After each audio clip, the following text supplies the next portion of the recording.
All right. Well, here we are. It is Easter Sunday, and I want to wish everybody a happy day today. I know it's a weird time. And did you see that fool's ass? It's kind of fucking weird, huh? It's weird. It's a weird time. And I'm just the most disorganized person ever. But I am launching the Paul Project on April 21st. That's when I get paid for the first Sinister raffle. And that's when I'm going to use LegalZoom to get the nonprofit status. And I'm signing up with a mailing list company.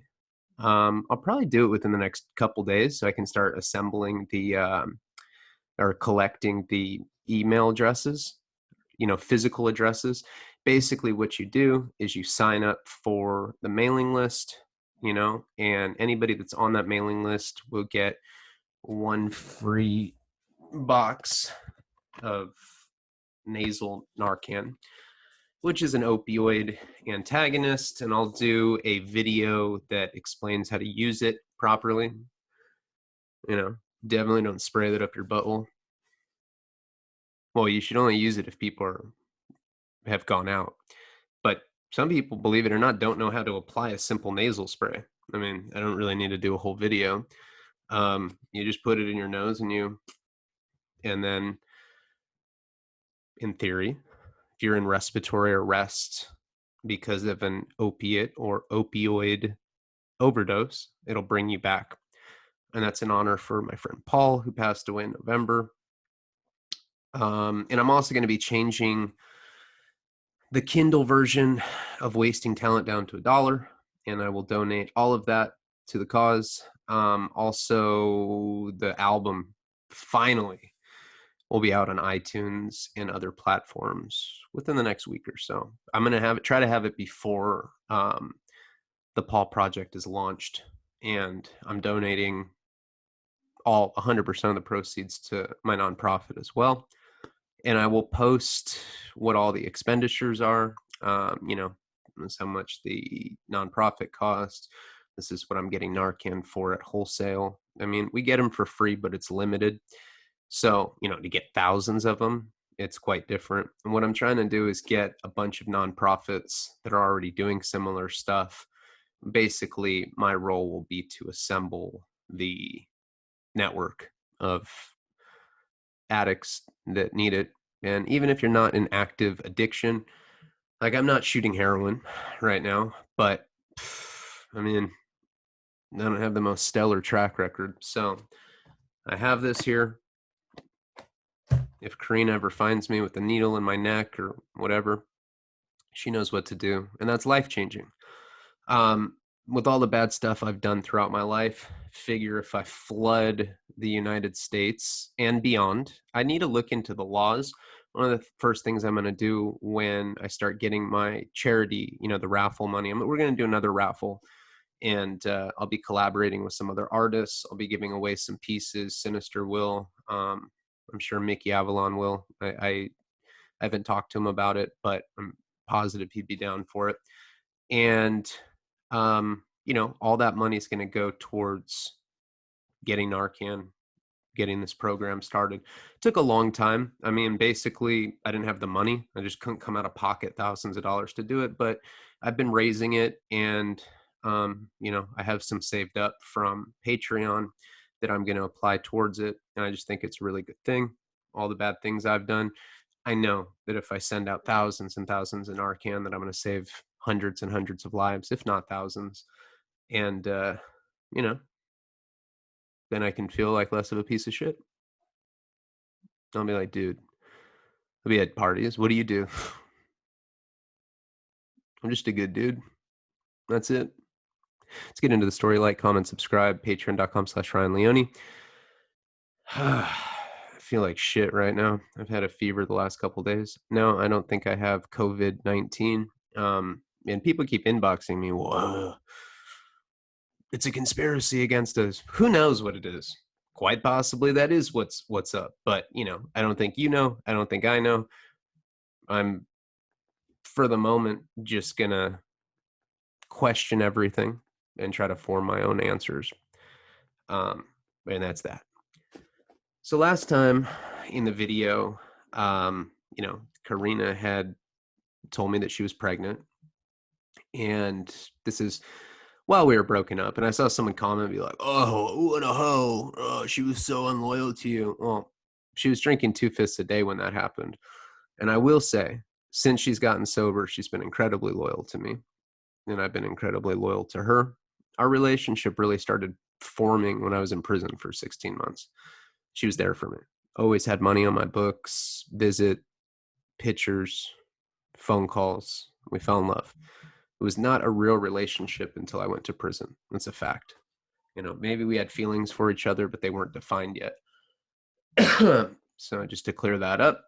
And, so she had gotten sober and she decided to keep the baby after, her best friend said she couldn't have one. And, Karina should think about all the women that can't have babies. That was pretty much the deciding factor. That's why we have Nico. And then the doctors also said that he was going to be fine. That she had stopped drinking early enough where it wasn't going to affect the baby. And my PO was on to me because I got a dirty for heroin, and now he had me going to this like insane therapist that would tell me that I'm doing good and then tell them how horrible I was doing. She's like, I was like, how is my therapy? Fire. Really? I did good. Fire. So that's what you're going to tell my PO? Fire. Cool. And then I'd, call my PO and be like, hey, how'd she say I was doing? She said you were anything but fire. You're a manipulator. And I'm just like, what? And I don't know. I don't know if it was her grand plan to see, if she could break me down and then rebuild me, as is the model for some weird therapy programs. But that's what she was doing to me. So it was an odd time. Also, I was kicked out of my parents' house. I wasn't working. I worked for that telemarketing place for a little bit until I relapsed, and then I was unemployed again. And Karina was unemployed. She was pregnant, and I stopped drinking, out of solidarity for her. I felt that I know she struggled. That's her drug of choice is alcohol. Mine's heroin, and you know, boofing over the counter medications as well. But I'm an alcoholic, no doubt about it. And I'm a physical alcoholic, meaning I have a drink. It's very, very hard for me just to have one. I'm one of those guys that's at a bar. I'll go out with someone, have like one casual drink with them, and all of a sudden I'm like doing amateur night on the dance stage, all out of shape, all alcoholic with like a gut. And if I see like a half drinking beer, if like somebody hasn't finished their drink at a bar, I'll like dive down. I'll be like, whoa, hold on, and I'll just start pounding it. And definitely alcoholic behavior. I just can't. I can't even fathom leaving a glass at a bar that has even foam in it. Like I'll like lick the suds out. Um, so out of solidarity to her and just to respect her alcoholism, because that was like her heroin, I stopped drinking too. And I had tapered down. She was able to just stop. I don't know why. Maybe she wasn't on a long enough run. But it was weird because she was physically dependent to it when I first met her, and got more so as we started dating. And then she was able to just kind of stop. Me, on the other hand, I tried. Same thing, had DTs. We had to taper down. And, I had a couple relapses here and there. And one of the reasons was because, like I said, at this point, I was legitimately homeless. Jeff wouldn't let me stay at his house, more than a couple nights a week because of the gay psychic. He just was like, I'm paying for a room here. I did not pay for a room to be with Ryan. He stinks and he is a drug addict. Geez, everybody in my life just judges me so much. I mean, well, it's all true. I did stink and I am a drug addict. But, it sucked when like your best friend, you can't stay at his house, your own parents have kicked you out. Probably indicative of you not being a good person at that moment in time. And so there, and then Karina's best friend, Kendra, would let me sleep in her car parked outside the house, her mom's house. And there were nights where I legitimately had nowhere to stay. And we've talked about that. I slept at parks. Um, a couple times I would find like some sort of office building that had like vending machines and just kind of try to sleep by the vending machines because I found it was a little warmer. Sometimes I'd make bonfires at the beach, just depended on where I was. But I was like legit homeless, and that was like okay when I was an alcoholic. But being sober, well, I mean, I was still shooting subs, but I was off alcohol and I was off all the hard drugs at that point.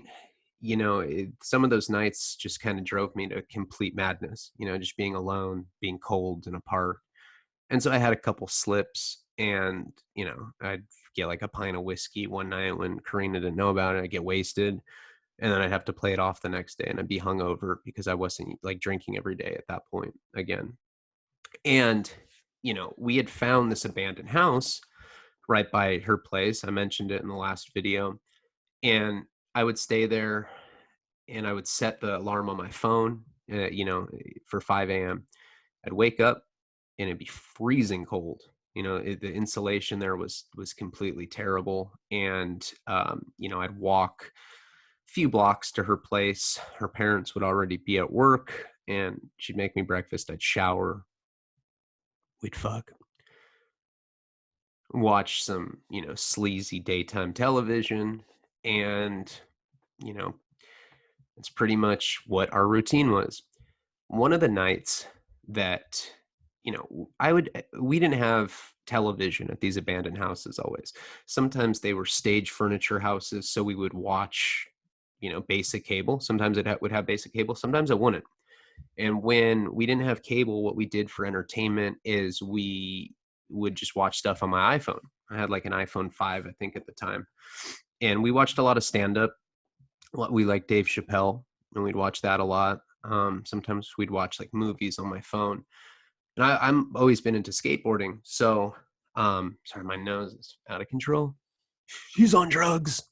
No, it's years of putting things up it, and now there's nothing.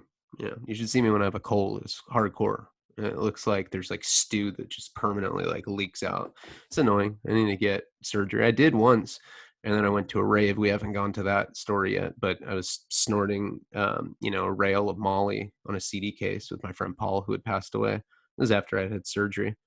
Did a line, and then I deviated my septum again, and it just went, and there was like a waterfall blood that came out. It was pretty gnarly. I go to the ER. And but anyway, so I was always into skateboarding, and I'd always show her videos. I'd be like, look at this video. This is amazing. And Karina would be like, this is fucking lame. You're like 32 and you're homeless. You should be like writing. Why the fuck are you watching skateboarding videos? It was back when she was drunk. And one time I showed her, I mean, that didn't stop me from showing her videos. I'd be like, watch this. And it would just bore the shit out of her. But one time I showed her a video of a black pro skater from, he's from Carson, California, which is like, South LA. And he's kind of kid that grew up in the ghetto. His brother was a gang member, and he had shot somebody when he was younger. Not the kid Antoine, his older brother, and he'd gotten a life sentence in prison. Antoine grew up without a father, had a very strong connection with his mother, and he got really good at skateboarding. His brother had stolen one from the skate park after like jumping a kid, and he took the skateboard, and Antoine just could like kickflip right away and just was a skateboard prodigy. And he got a lot of attention. He got on Baker, which was Andrew Reynolds' company. For people that don't know skateboarding, you're like, oh my god, this is so boring, but it definitely has a lot to do with where the story's going and how I got to prison for the third time. And he was a really bad alcoholic. He probably had some mental health issues as well. So a lot of footage started surfacing about how crazy he was. He'd knock out people at, demos, and he got in a fight on a commercial airline. He's just crazy. Very interesting person, and very amazing skateboarder. And he's doing really well now. I just saw new footage of him on YouTube. He's doing good. But I showed, Vice had done like a little docu-series on him, one of those epically latereds, which highlight or showcases pro skateboarders in like a documentary style and shows their story. And I showed Karina, and it was episodic. It was like 5 or 6 videos, I think. She was like, wow. She's like, this is really interesting. I was like, really? I was like all excited that she was actually into something that had to do with skateboarding. And, kind of a light bulb had gone off in my head, that maybe a show could be made about him, and I had connections with Spike TV because I used to work there when I was in my early 20s. I just started thinking about it. And one night after I'd quit drinking, I had a relapse. So, I wasn't on a full blown alcohol run, but I remember getting a bottle of Canadian Mist. We started with Jack Daniels, but it went down with quality when we started not having money. So now we were getting like, $3 or $4 pints or whatever it was. And, she was already sober at this point, but I'm saying at the end of our run, that's the kind of stuff we were getting. That night I drank by myself. I got wasted. I woke up the next morning. Now I hardly ever blacked out. I must have been on something else, Xanax or something. And I woke up the next day and I had a text message from Antoine Dixon, pro skater. I was like, what the fuck? And I guess I had commented on his Instagram and said, hey, I have an opportunity for you. And and I gave him my phone number on a DM or something. And he called me the next day, or he texted me and he was like, what's up? And so I called him and we talked, and he's like, hey, you said that you had an opportunity for me. What's up? And I was like, yeah. And I explained who I was, that I wrote a book, film deal. I used to work for Spike. And, I thought that maybe we could do a show together and I could make a show about his life, because he had just recently gotten out of prison and he was trying to kind of rebuild his life. But I didn't have a developed concept in my mind. I just knew that if Karina was into it, then it probably had some commercial appeal, because she wasn't into anything skateboarding related. And so I could get the built-in core skateboarding demographic, and then I could also get other people that wouldn't usually be into skateboarding. And he was a charismatic guy, so I thought that it would make a perfect show. So I'm explaining all this to him, and he's like, yeah, I'm down. Let's do it. I was like, cool. He's like, what do we got to do? I was like, let's shoot a pilot. I didn't have any money to fund it. I didn't have any equipment. I don't know what I was doing, but I was just so happy that he called me. I guess I knew people that had stuff like that and I could try to make it happen. But little did he know that I was living in an abandoned fucking house, drinking Canadian Mist and, basically a bona fide homeless person. So we started, corresponding via phone call. He'd call me here and there, and we talked for about a week. And I kind of told him what my vision was. It was developing. It would be some sort of career resurrection show where it would show him starting from the ground up again, even though he already had a developed following. And he brought up a guy named Zach Warren. And he said, hey, I got this guy, Zach Warren. He's kind of been my filmer for 10 years. He's got a bunch of footage. You guys should collaborate since he already has the footage. That way, you don't have to shoot more. So I ended up getting on the phone with Zach, and I explained who I am. And Zach was an awesome guy. We hit it off right away. And he had been in the media world for several years. He had a YouTube channel that was very successful called Havoc Television. And he was a talented guy, shrewd guy, very ambitious.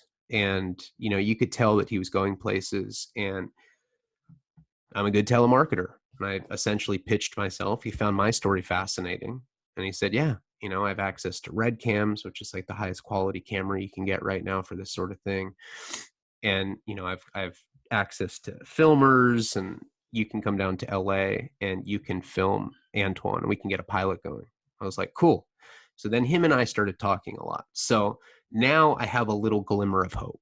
But my life is very chaotic at this point. Karina and I's relationship is pretty monotonous. I'm still hurt from the things that she had done to me when she was an alcoholic, and I haven't been able to discern the difference between sober Karina and drunk Karina because it's two totally different people. So I didn't put much, genuine feeling into that relationship.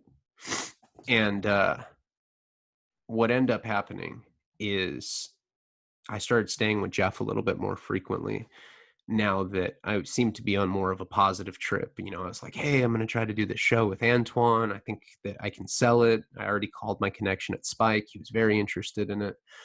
Just the way that I'd pitched it, it sounded like something that they might be able to do an IP acquisition for, and then I'd lose creative control, but, at least I could make money, use it to fight my case, whatever the case was going to be with it.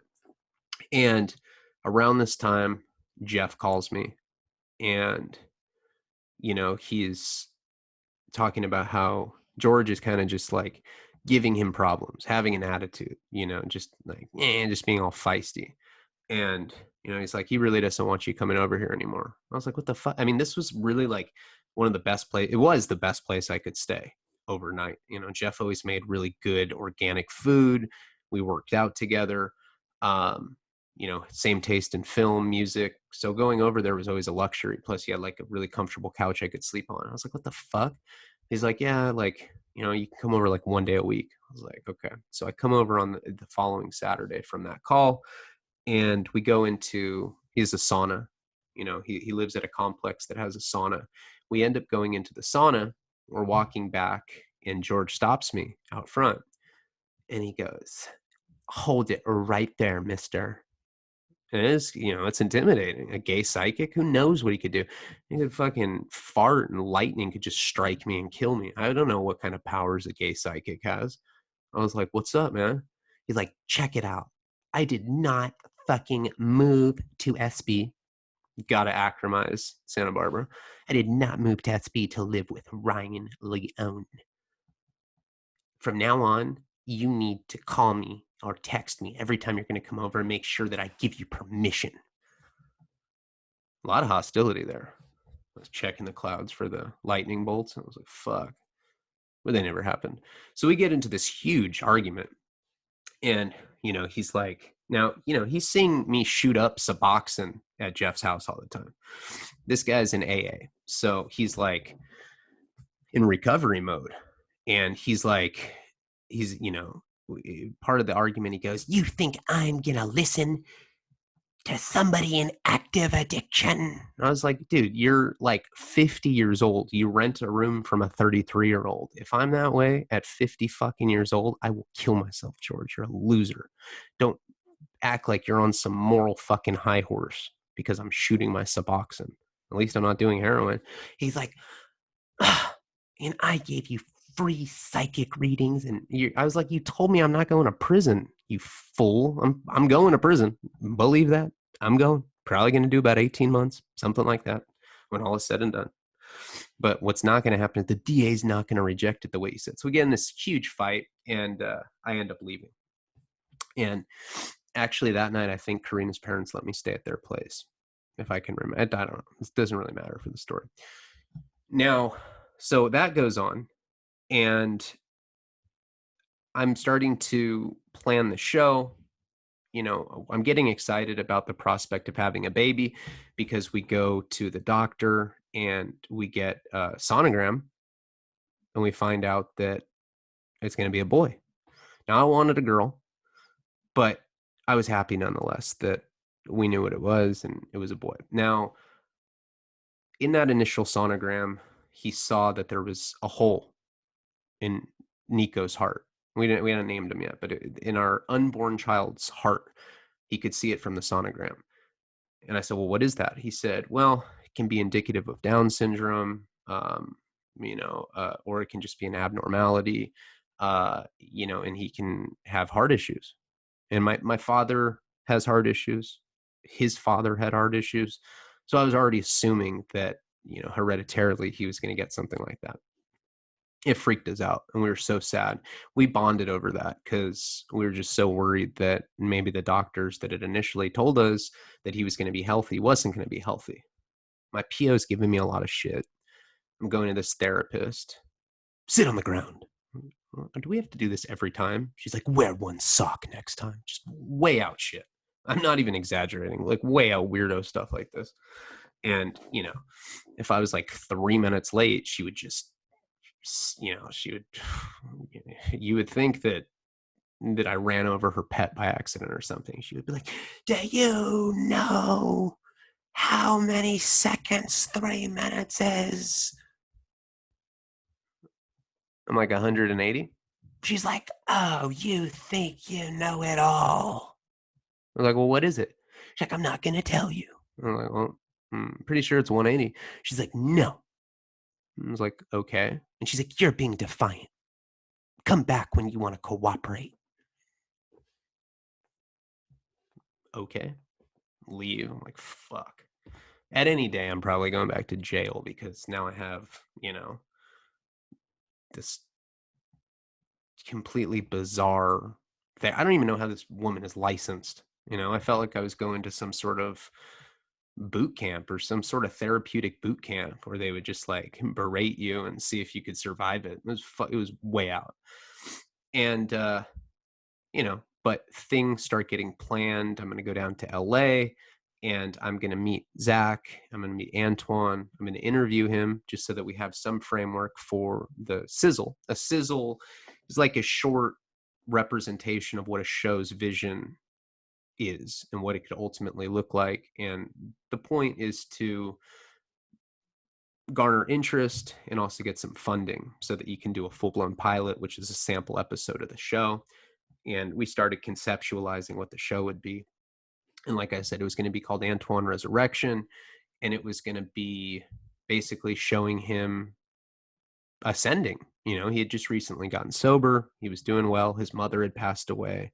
And you could tell that that genuinely affected him. He's a good guy. And, you know, the odds were stacked against him. But with that being said, he was working really hard. He was getting new sponsors again. He got a new shoe sponsor. He got a new deck sponsor. And it looked like he was on the rise. So I just thought that would be very compelling to capture. So we started setting all that up. And then Jeff calls me again, you know, and basically says that he can't deal with George anymore. You know, he's skinning unicorns over here and he's making boots out of unicorn leather. I was like, fuck, no, he didn't say that.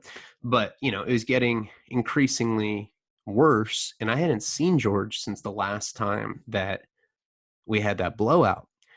Now, Jeff asked me to come over to work out because we were workout partners and we had a very solid routine, both dietary and, you know, working out about 5 or 6 days a week. Plus, we walked a lot.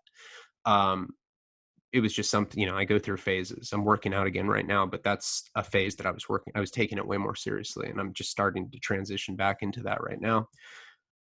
I go over there, we work out. Now he has a pull-up bar and dip bar outside of his condo and we're working out and I look in and the gay psychic is just like scowling me.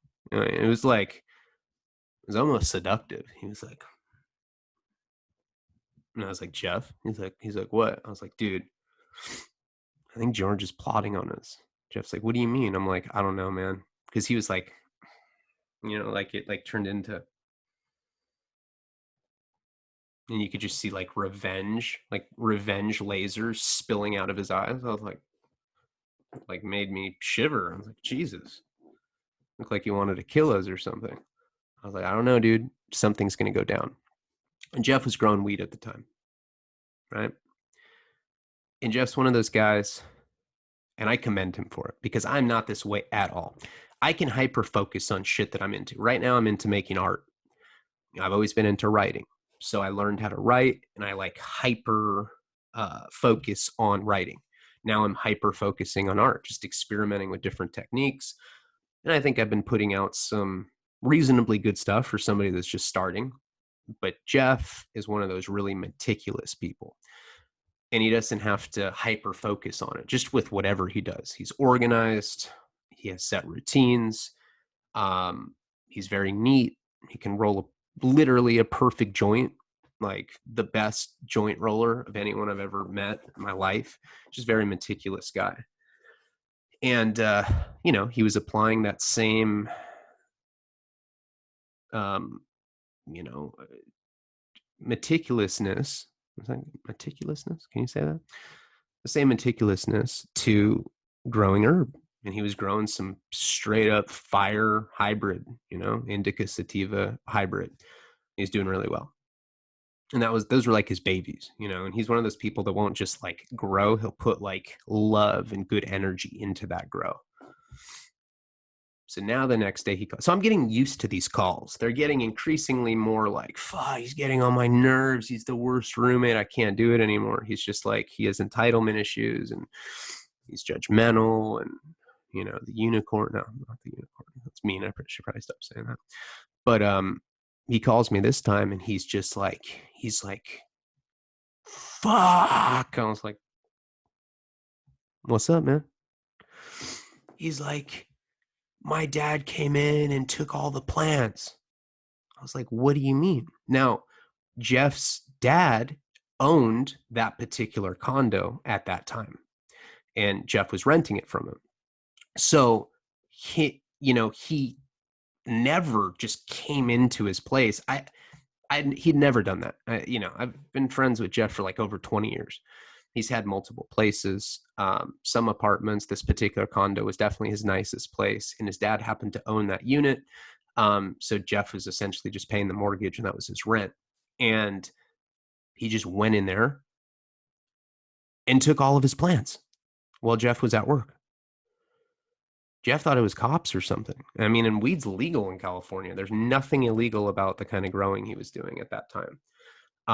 And he had his medical card and everything, and now it's recreational. And I think it already was at that point, maybe not, but it was definitely legal medically. And he wasn't growing that much. He was just, fine tuning the 7 or 8 plants that he did have. And he was just, he'd put all this energy and craft into learning it, doing it well, because anything he does, he learns and does well. And I was like, well, it's got to be George.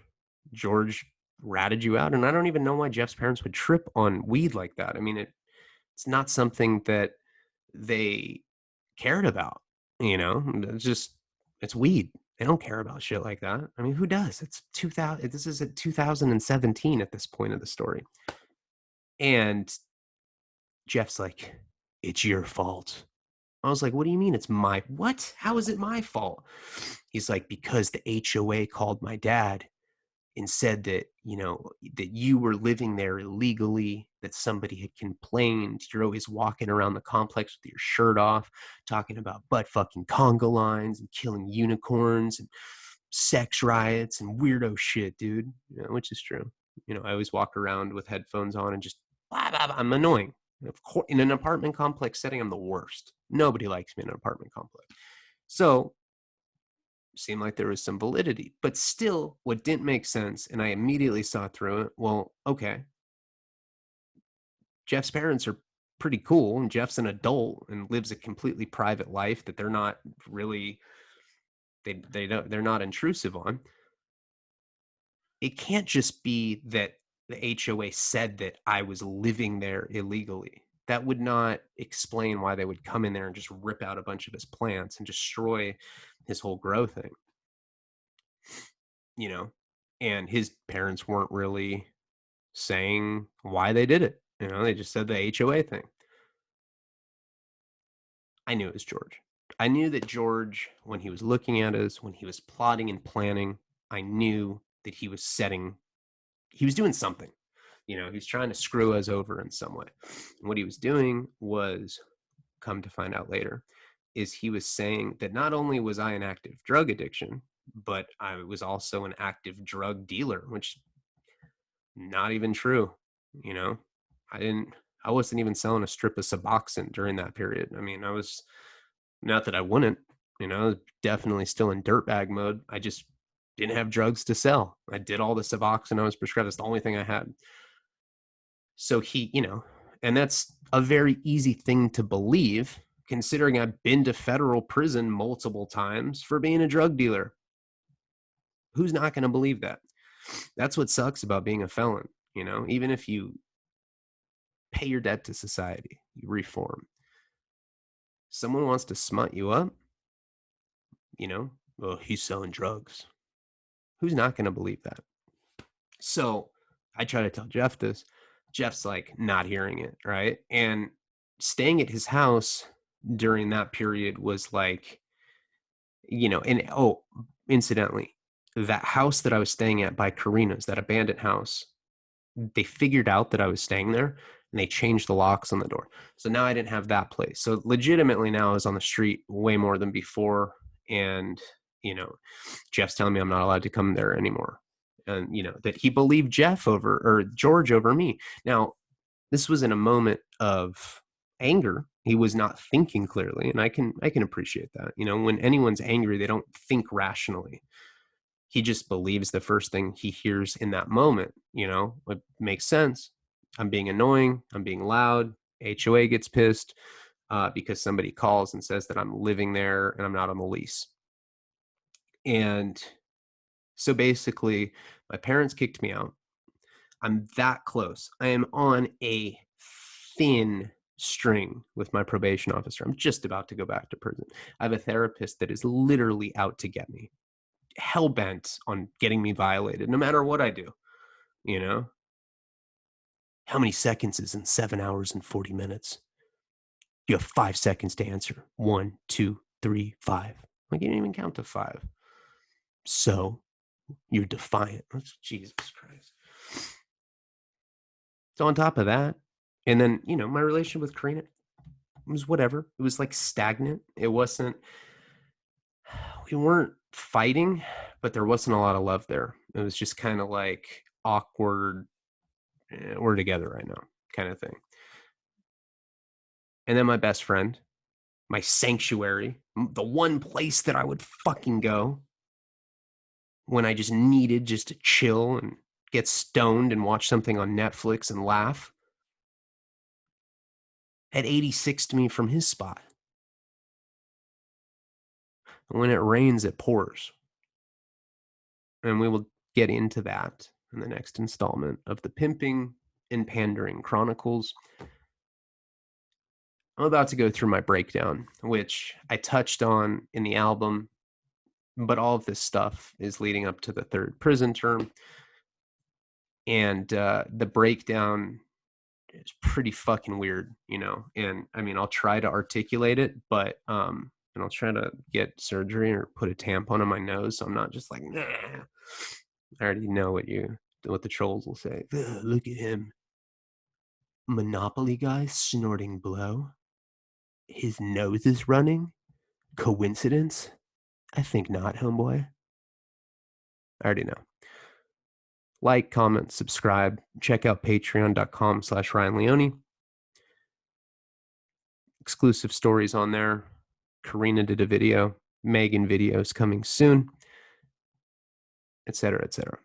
Thank you guys, and I will see you next time. Palabra.